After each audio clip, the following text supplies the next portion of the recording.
Les investissements secondaires sont réalisés sur des participations existantes, matures, avec des performances lisibles, ce qui permet d'avoir une meilleure visibilité lors de l'investissement.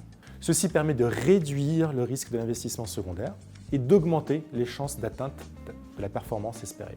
Si vous deviez miser sur le meilleur participant d'une course, préféreriez-vous choisir votre champion au début de la course ou plutôt en plein milieu de la course, quand les mauvais coureurs sont déjà à la traîne et que le meilleur commence à distancer? Les investissements secondaires sont similaires. L'investissement se faisant en cours de route de l'investissement initial, il est plus facile de déterminer quelles sont les plus belles opportunités et de prévoir le résultat de l'investissement avec moins d'incertitude. Bien sûr, rien n'est garanti. Les performances passées ne préjugent pas des résultats futurs. Mais globalement, le risque est mieux connu et souvent mieux maîtrisé. D'autres facteurs caractéristiques de ces stratégies permettent de limiter les risques. Tout d'abord, la négociation d'une décote à l'entrée qui permet d'ancrer un gain dès le départ. Puis, la diversification par nombre d'entreprises, de managers, de géographie, de secteurs. Tout ceci permet de réduire significativement les niveaux de risque.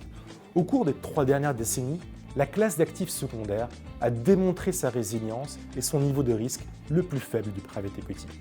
Ceci en fait une stratégie très adaptée à une clientèle de particuliers et d'institutionnels. Ce n'est pas sorcier. Investir en année 3 d'un montage LBO de 5 ans permet d'avoir un horizon de liquidité de 2 ans. Ceci permet aux investisseurs secondaires d'être caractérisés par un retour progressif et plus rapide sur leur investissement. En conclusion, le secondaire offre une meilleure visibilité sur les résultats, même si le risque reste présent.